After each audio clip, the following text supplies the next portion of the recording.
లక్ష్మి. నేను మీ లక్ష్మి.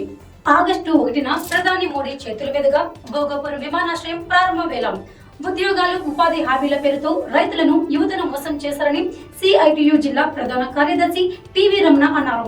భోగాపురంలో శుక్రవారం ఆయన విలేకరులతో మాట్లాడారు. స్థానిక యువతకు ఉద్యోగాల దరఖాస్తులను జిఎంఆర్ యాజమాన్యం తిరస్కరించడంపై తీవ్ర ఆగ్రహం వ్యక్తం చేశారు. భూములు ఇచ్చిన రైతులకు నేటికి నష్టపరిహారం అందలేదన్నారు. ఆగస్టు 1వ తేదీన అల్లూరి సీతారామరాజు అంతర్జాతీయ విమానాశ్రయాన్ని దేశ ప్రధాని చేతుల మీదుగా ప్రారంభించబోతున్నారు. శుభ పరిణామం. కానీ భోగాపురంలో అంతర్జాతీయ విమానాశ్రయం ప్రారంభిస్తున్న చోట ఆ విమానాశ్రయంలో నిర్మాణం కోసం భూములు ఇచ్చిన నిర్వాసులైన ప్రజలకి ఒక్కరంటే ఒక్కరికి కూడా ఉపాధి కల్పించలేదు. ఈ రోజుకి ఇస్తామని కూడా చెప్పడం లేదు. పైగా జిఎంఆర్ యాజమాన్యం స్థానికులకి ఉపాధి ఇవ్వము అని తెగేసి చెప్పింది. భూములు ఇచ్చిన రైతులకే కాదు, శ్రీకాకుళం, విజయనగరం, విశాఖపట్నం, తూర్పుగోదావరి జిల్లాల్లో 4 జిల్లాల్లోనూ ఎవరు దరఖాస్తు చేసుకున్నా దాన్ని రిజెక్ట్ చేయండి అని చెప్పి జిఎంఆర్ యాజమాన్యం చెప్పింది. అంటే ఇక్కడ భూములు ఇచ్చి ఇక్కడ రైతులు ఉపాధి కోల్పోయి విమానాశ్రయానికి ఉపయోగపడితే సహకరిస్తే ఈరోజు ఉపాధి లేకుండా చేయడం అనేది ఏ విధమైనదిగా సరైనది అని చెప్పి ప్రశ్నిస్తున్నాం.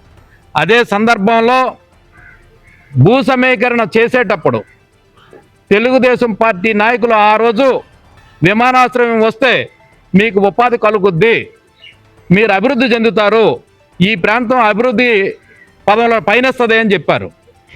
ఇక్కడ భూములు తీసుకొని ఉపాధి కల్పించకపోతే ఏ విధంగా అభివృద్ధి చెందుతుందని మేము అడుగుతున్నాం. ఒకవేళ ఇస్తే కూటమి నేతలు వెంటనే చెప్పాలా, ఎక్కడ భూములు ఇచ్చిన రైతులు కానీ నిర్వాసిత కుటుంబాల్లో కానీ ఎవరికైనా ఉద్యోగం ఇస్తే ఇదిగో పలానాలకు ఇచ్చామని చెప్పి చెప్పాలి అని చెప్పి డిమాండ్ చేస్తున్నాం. ఇవ్వకపోతే ఇస్తారా ఇవ్వరా అని చెప్పి అడుగుతున్నాం.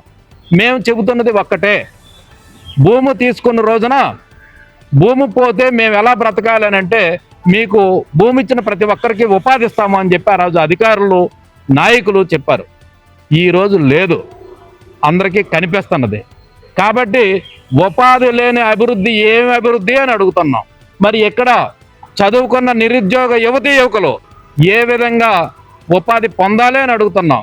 అందుకోసం మేము డిమాండ్ చేస్తున్నది ఒకటే, వెంటనే ప్రభుత్వం కూటమి నేతలు కలుగు చేసుకోవాలా, జిఎంఆర్ యాజమాన్యం పైన ఒత్తిడి తేవాలా, అర్హతను బట్టి ఈ ప్రాంతంలో యువతీ యువకులకి ఉపాధి కల్పించాలని చెప్పి డిమాండ్ చేస్తున్నాం. లేకపోతే ఈ ప్రాంతంలో యువతీ యువకుల్ని విద్యావంతుల్ని సమీకరిస్తాం, ఉపాధి కోసం పెద్ద ఎత్తున పోట్లాడడానికి సిద్ధం అవుతామని చెప్పి ఈ సందర్భంగా సిఐటియు విజయనగరం జిల్లా కమిటీ తరఫున తెలియజేస్తున్నాం. న్యాయం జరగకపోతే రైతులు యువతను ఐక్యం చేసి పెద్ద ఎత్తున పోరాటం చేస్తామని హెచ్చరించారు. భూములు ఇచ్చిన రైతులకు పరిహారం లేదు, స్థానిక యువతకు ఉపాధి లేదు, ఇదేనా భోగాపురం అభివృద్ధి అని టివి రమణ ప్రశ్నించారు.